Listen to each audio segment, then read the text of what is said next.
Well, that was certainly a deep dive into one of the most important transformations we'll all ever make.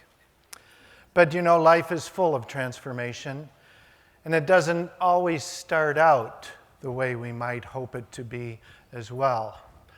Our next speaker certainly got off to a rough start in life, got involved with the wrong people, actually the Gambino Mafia family.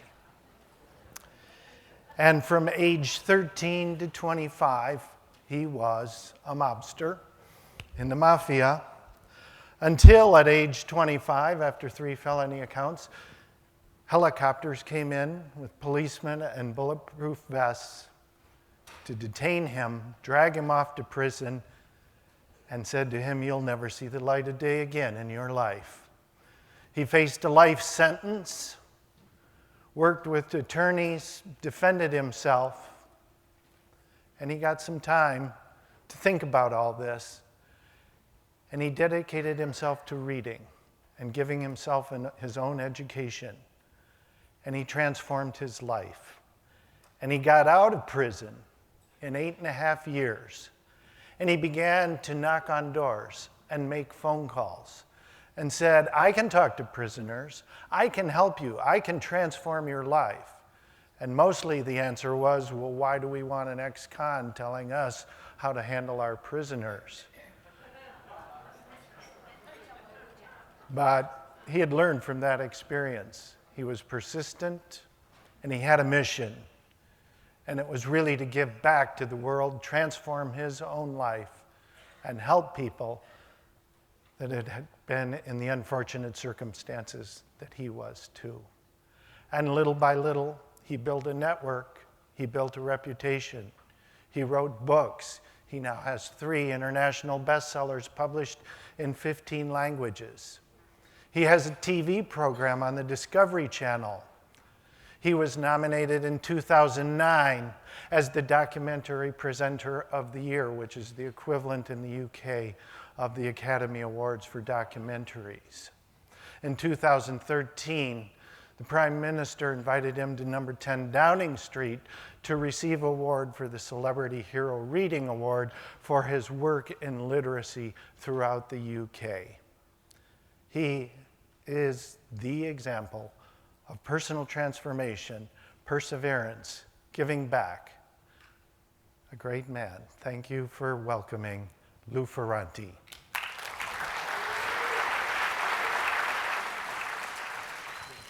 Thank you, Emmanuel, and thank you to everybody here at IONS for coming, and all of the volunteers and the amazing people that I've met.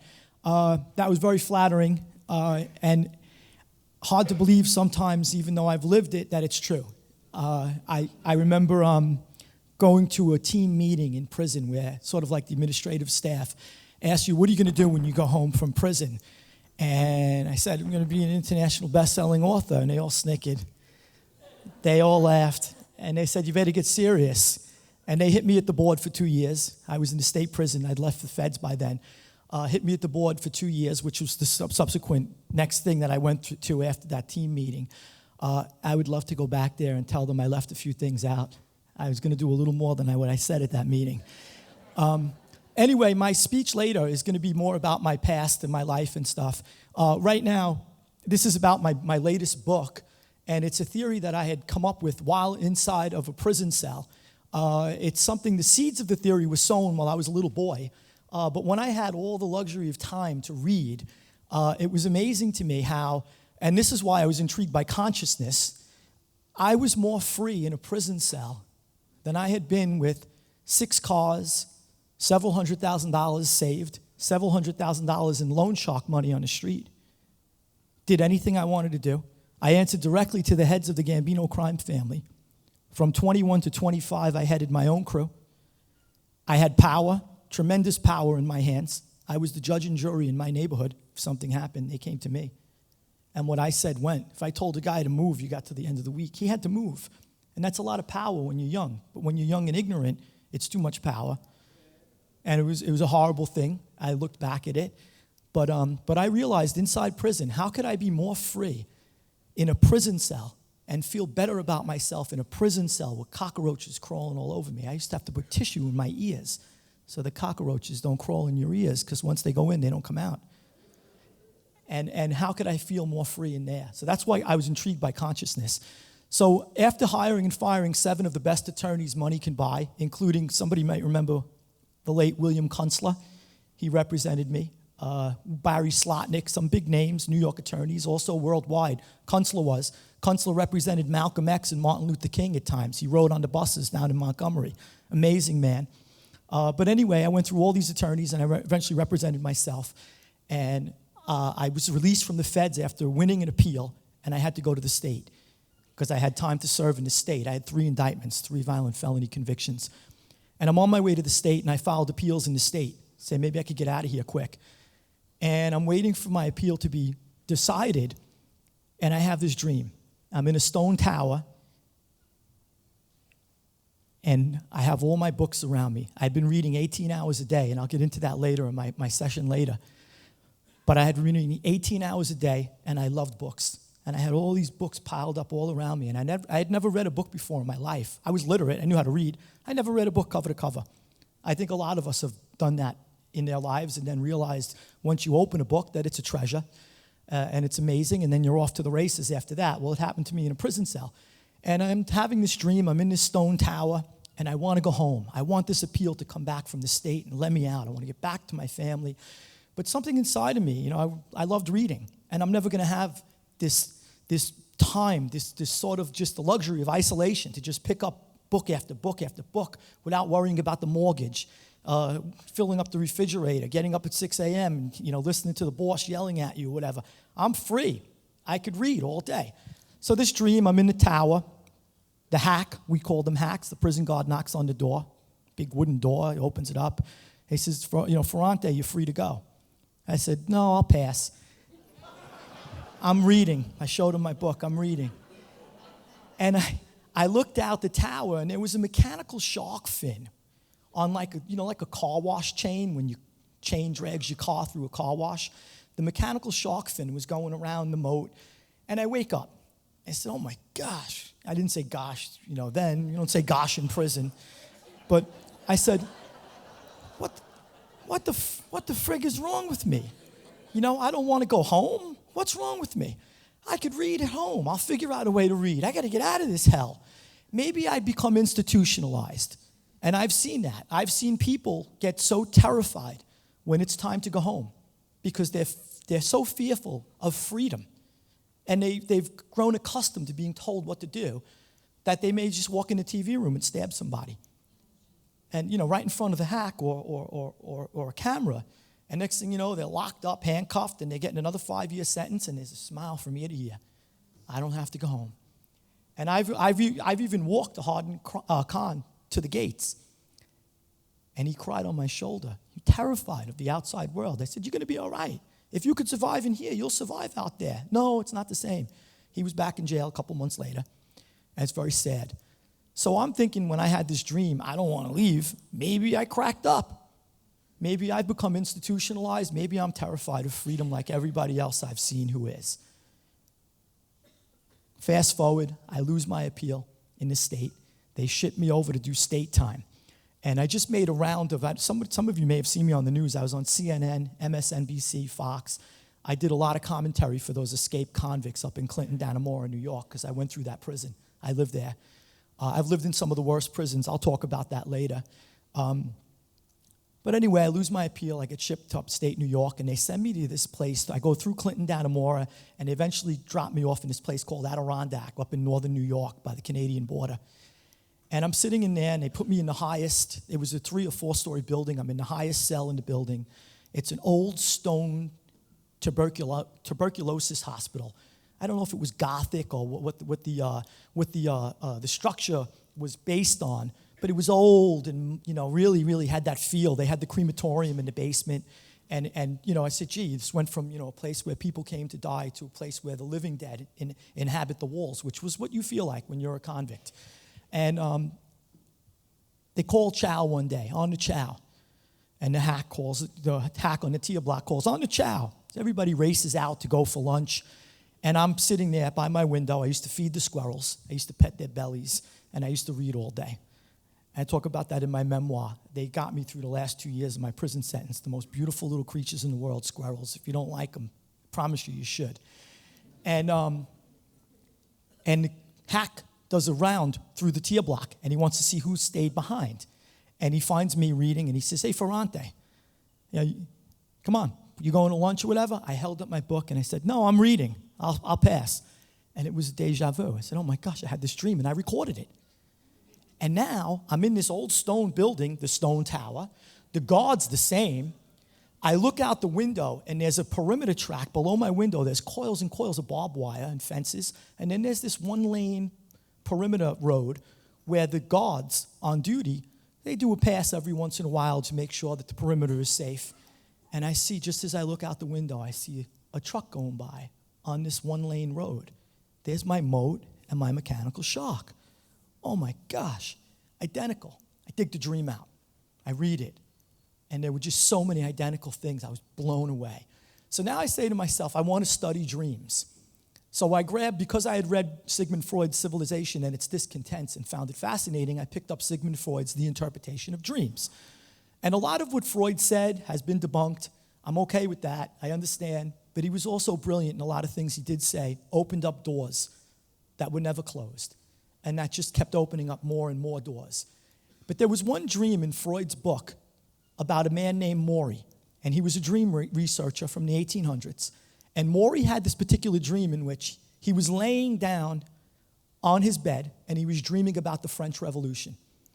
And he goes in front of the tribunal, and he has a whole trial. He's convicted at the trial, and they take him in the tumbrel, and they wheel him up to the guillotine, and everybody's cheering. They want blood. You know, the Parisians were nuts at that time. Give us more heads. And just as the blade on the guillotine is ready to fall, bang, it falls. And he wakes up as the bunk, the headboard, crashes on the back of his neck and fractures his cervical vertebrae. And Maury says, "Oh my gosh," and he writes this in the 1800s. He had recorded 3,500 dreams. But this one intrigued him because he said, "I was dreaming this perfect event that coincided with the external stimulus. How did that happen? Stimuli. How did that happen?" And Freud and his colleagues pondered this whole dream, and they dismissed it as there's an excessive amount of psychic material that's compressed at the moment the headboard broke into this nanosecond that really, really is happening. This dream is after it breaks or while it's breaking, and he just thinks it's a 5-minute dream. But it's not. The mind could not have seen the future. There's no way. And I said, "No way, I had these dreams when I was a kid." And I remembered them. And I remembered my parents were uneducated, but I would say to them, "Ma, Dad, I just had this dream. You'll never believe it." We lived on a corner where there was a lot of car accidents. And now and then, I would be having a dream. Maybe me and my sister are arguing. It's one of the ones I talked about in the book. Me and my sister are arguing, my sister and I, and we're fighting over who's going to throw out the trash. Somehow we take the trash pail upstairs. Now we're fighting in her bedroom over who's going to throw out the trash. And then I finally agree to do it. I open the window, throw the trash pail out. As it hits the driveway and the ground, bang, there's an external sound. And I would wake up and I'd scratch my head, and as I'm coming to from sleep to wake, I would say to myself, "Whoa, they think there's a car accident on a corner. That was a car that just crashed. That wasn't the pail." And I'd look out the window, and sure enough, there was. Maybe I was dreaming about NASCAR another time, and we're watching, you have a hot dog, a soda, you're talking to people, and next thing you know, bang, the car spins out of control, wraps around a pole, and you awake to this sound outside. And you say to yourself, how could the dream be so perfect to match the sound that's going to happen? So I'm in jail, and I said, "Gee, I had these dreams. I'm going to study this, and I have to figure out what could possibly be happening in the brain." And I take literally hundreds of pages of notes, and I read countless books about dreams, psychology, physics, trying to figure out exactly how this works. And I had that time, hey, I'll pass. I'm reading. I was there. I had plenty of time. And I put together this beautiful dream theory that I thought was great. And little did I know that when I came home, all the things that I wanted to write that I had sort of laid the foundation for inside, I came home and they're like, "Yeah, okay." I wrote a novel about the antebellum South, about slavery. They go, you're an Italian gangster. You ain't writing a book about slavery. I go, what do you mean? Well, you were never a slave. I go, but who was? I go, but when I was in chains and I would walk shackled hand and foot, I realized that I deserved this, and that made me so sensitive to people who didn't deserve it and had to walk in the same chains that I walked. And it would kill me to think that people were just born a certain color and would have to wear chains on their ankles and their wrists. It would kill me. When my cell was ransacked, because the authorities do that now, they call it a shakedown now and then, rather, they do that, and they ransack your cell, and you lose all your personal belongings. You lose your pictures of your loved ones and stuff, and it's gone. Never getting it back. What would I think of? I would think of the Holocaust, people being ejected out of their homes forever. And it would torture me. So I was sensitive to other people's things, but when I came home, I wanted to write about all these glorious subjects that I thought, help humanity. And like, yeah, okay. Tell us about the streets and prison. That's all we want to know. For 3 years, I was stubborn. I refused to break down. And I was literally starving, couldn't pay the rent, didn't have food in the refrigerator, when a phone call came and said, if you write one chapter about prison, I could publish it in a magazine, get you a book deal. Could pay you $1,200. That was my rent, $1,200. Oh my gosh, it's funny how the world works. I'm like, I'll take it. And that's what got me to write it. And I wrote the first book, a memoir. I changed all the names because I never snitched. The authorities begged me to snitch, begged me to cooperate against, if anybody remembers the Gottis back in the 80s and 90s, I lived through the Gotti era.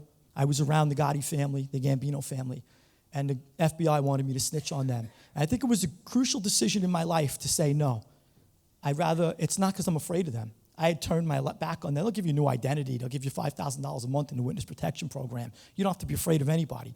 They don't come looking for you anymore. Those days are over. I said, I accept responsibility. I did horrible things. I should be punished for them.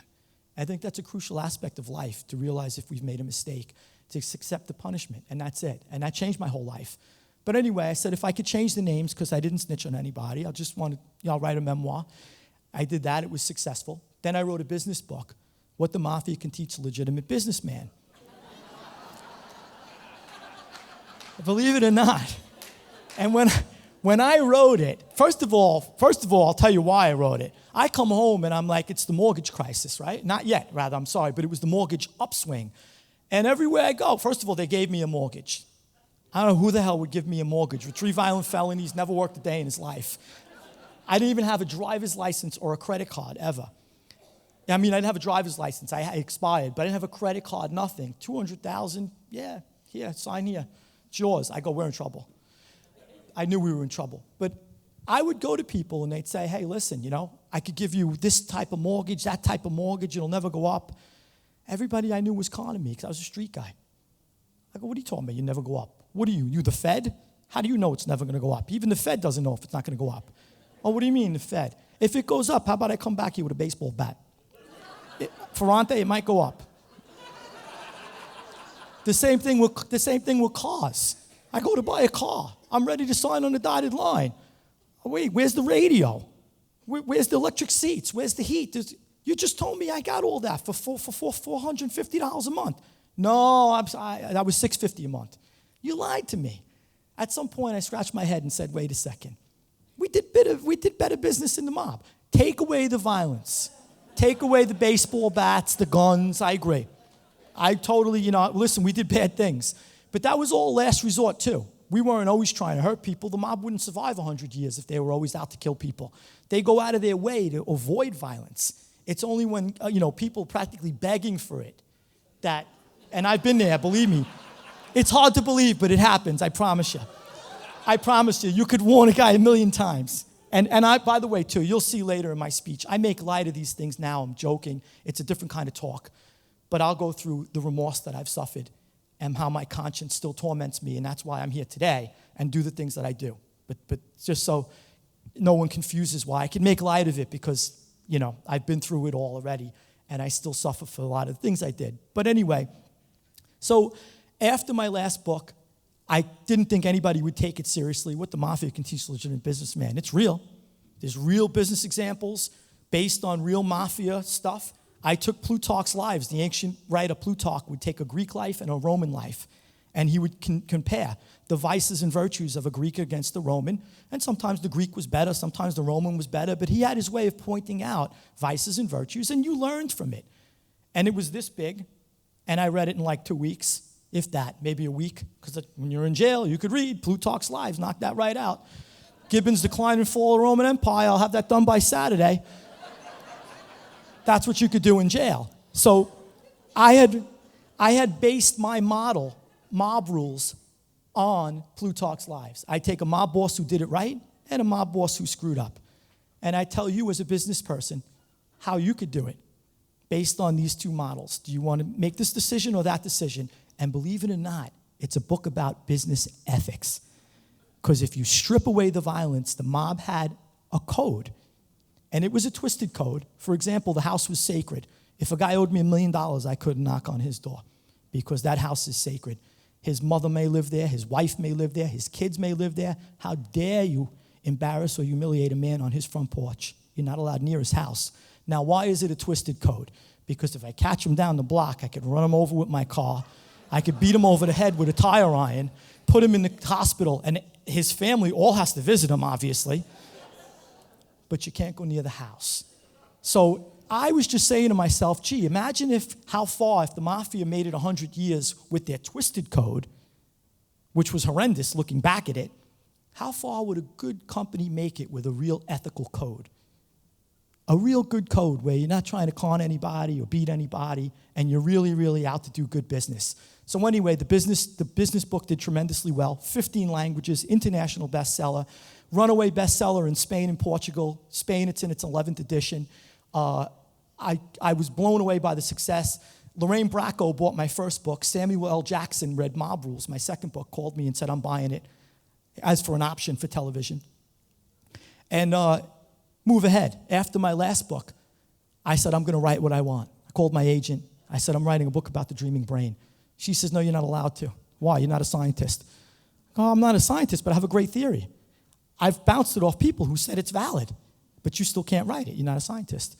We live in a world where you can't do certain things if you're not that person. You're not allowed. And I'm just like the perfect guy. I mean, I walked, don't tell me that, And what are you going to do? You're going to criticize me? I walked through the corridors of hell for 8.5 years. You're going to tell me I'm stupid? Go ahead. Wow, you're really going to hurt me. So when you got guys running around with machetes in a prison, you're really worried about a little scientist going, you're an idiot. P.S. I wrote the book. I locked myself away for 18 months. I locked myself away for 18 months, and I'm going to give you a quick what the theory is and then bring it up to date. The theory is what I experienced when I was a kid in my dreaming brain and what Maury experienced in his dreaming brain was the same thing. The mind has the ability to sense an upcoming event in the future and spin a dream to meet that event. And with cognitive ease, I spoke at the CEO Global Leaders Forum. Oh, no, I spoke there too, but I spoke at the Economist Human Potential Summit with a Nobel laureate named Daniel Kahneman. And Kahneman wrote a beautiful book, and what he explained was cognitive ease, how the mind has to have cognitive ease to be able to believe something, to be able to make sense of something. And without getting into the whole thing, which is difficult to explain with the time I have left, but basically, when you spin this dream, when your brain spins this dream, or mine did and Maury's did, it's not just like I'm dancing around with a tennis racket and when the car hits outside, someone bangs me over the head with a racket. Well, that wouldn't be cognitive ease. Cognitive ease is a NASCAR race, or we're arguing, and as the pail hits the ground at the same time, there's some type of real seamless event in your mind that coincides with the external event. And I connected the pieces inside the brain. The amygdala, hypothalamus, and the thalamus are the main culprits, and I laid it out as a trial. I wonder why. I knew courts. I was in courts for years, so I became the prosecutor for a change.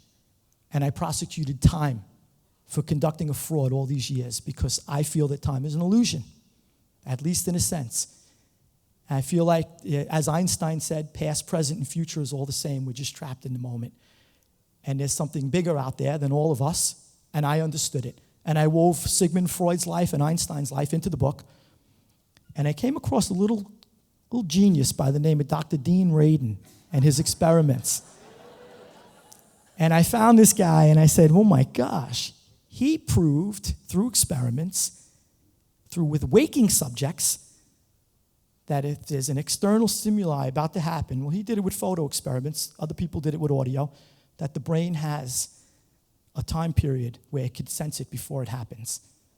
And when I came across that, I said, this is a guy I got to contact. As soon as I finished the book, first guy I looked for. And thanks to him and Dr.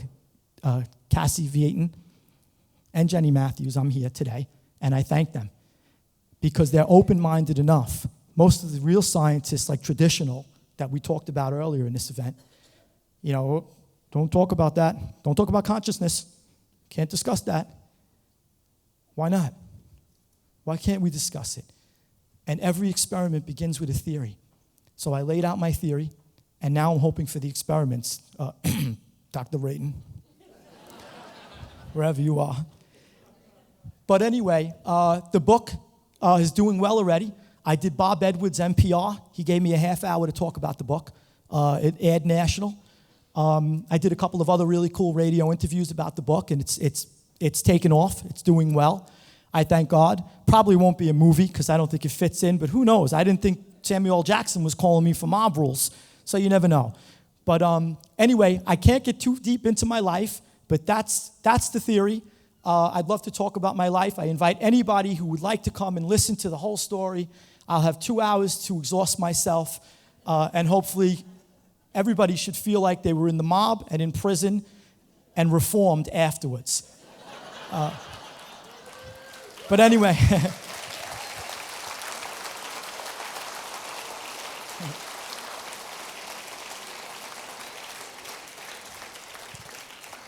I thank you for allowing me to discuss the book and a little clip of my life. And I thank you for coming once again. It's an absolute pleasure to be in the company of such beautiful, open-minded people. And that's what life's about. We could do anything in this world if you put your mind to it. And my mother used to tell me that when I was a little kid. She died in my arms, 20 years old, drove me off the deep end. I got deeper and deeper into the mob. And my life has been, once I recognized and realized, rather, in a prison cell, that I dishonored her memory. And I wanted to honor her memory from now on. That's something that always comes back to me. She used to say when I was a little kid, you can be anything you want in your life. She didn't know I'd pick mobster. But anyway, I think she'd be proud now. Thank you so much.